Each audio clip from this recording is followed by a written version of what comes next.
Hey everybody, welcome to another video, and in this one we're going to be talking about why Assassin's Creed 1 was a great game. Now, it's coming up on 10 years old and I thought that making a video about it wouldn't go amiss. Also, I'm out of video ideas, so I need something to talk about, really.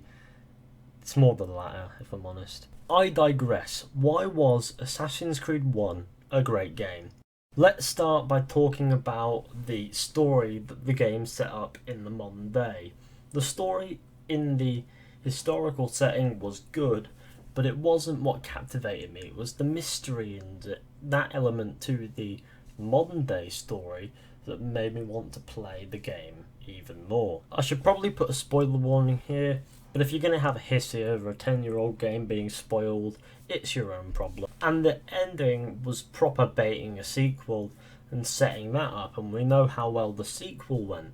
However, this video isn't about the beautiful Assassin's Creed 2. Assassin's Creed 1's story was really sustained by its element of mystery and eagerness to learn more from the people playing the game, because the game provided that, what with the symbols on the walls and stuff like that at the end of the game, and the constant question of what are we really doing sort of business that sort of was around the entire game.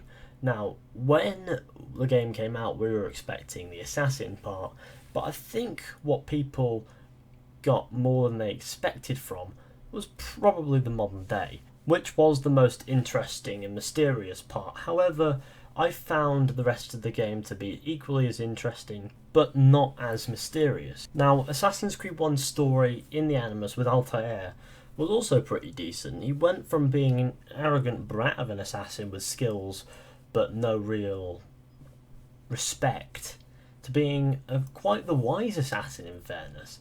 And that was something that I really enjoyed seeing in the game, although the development of the character is a bit abrupt, I might say.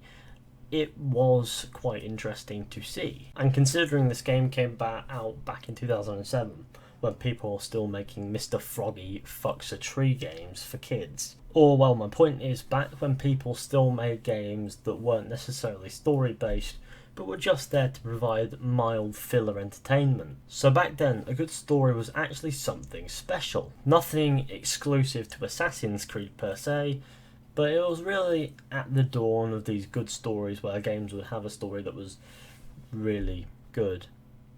Well done. I don't know what my point was there. But it was one of the first games that I'd ever played that had such an amazing story.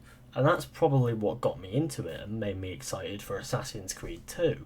On to my next point, which is the gameplay of Assassin's Creed 1.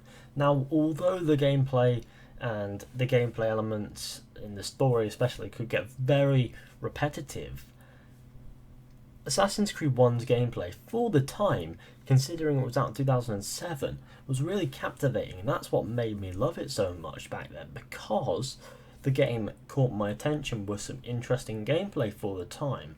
Now, the concept of being an assassin, running around climbing rooftops and climbing buildings and jumping off buildings into haystacks and killing people, stabbing people, beating people up, pickpocketing people, and so on and so forth, just really caught my attention as a player. And all these amazing locations as well, that also caught my attention and was something that I really liked, because considering that the game was out in 2007, yet again, this game was stunning. However, like I said, it was repetitive. I didn't, however, notice or care about that back then, because the rest of the game felt so bloody brilliant at the time, and it really got me into wanting to see what happens next with Assassin's Creed, because this was back before they'd fully fleshed out the tailing missions and made them actual tailing missions. So, you know, Assassin's Creed was healthy once. So yeah, back in 2007, this gameplay was revolutionary, and like I said, the concept of being an assassin, killing people, running away, and hiding, and being a blade in the crowd, or on a bench, or in a haystack, or whatever, and popping out and killing people, and getting into some really interesting combat, it was just such an experience back in 2007.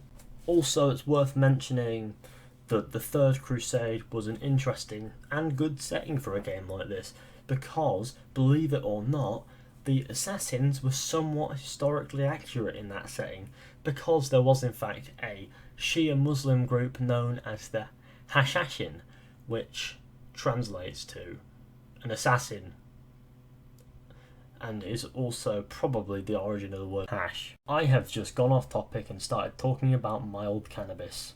Well done me. The Third Crusade setting was quite beautiful actually, with the views of Jerusalem and Damascus, especially when you're on the horse riding to the city. It felt something of an immersive experience. Although not the most immersive in a game I've ever experienced, it was quite immersive and I really did enjoy it, especially the first time. It was like beautiful. It was like, what's the next city going to be like? And after realising that there are only 3 cities, I actually was kind of disappointed that there were only 3 cities. But that was just me being a naive 7-year-old. I loved the feel of the setting in Assassin's Creed as well, because the setting was something that I was interested in with the knights and shit, and I really bloody enjoyed it. I didn't realise that there were Templars and Teutonic Knights and Hospitallers or whatever back then. They were just knights to me, so I was really into that stuff, and I've always liked the style and stuff of the stuff back then, so you know what I mean. I just enjoyed it, and it got me hooked on Assassin's Creed even more because I wanted to see what Renaissance would be like. And my final point is definitely the nostalgia and replay value that the game provided. Now, back then that didn't really matter because there were no further games at the point. I didn't realise it would be a franchise, and I didn't realise that it would be a massive throwback to go back to it. But in hindsight, the game has a massive replay value because of its importance to Assassin's Creed. This is the game that got Assassin's Creed rolling.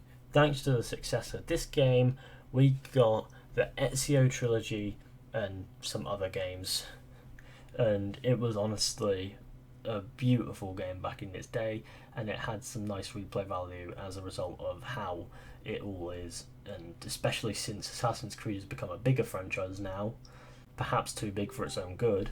It's all down to Assassin's Creed 1, which got the ball rolling, and it did it quite well. And every time I play Assassin's Creed 1, I just have so many memories of when I was younger and I was playing it for the first time, and I fucking love that game. I absolutely adore it, then and now.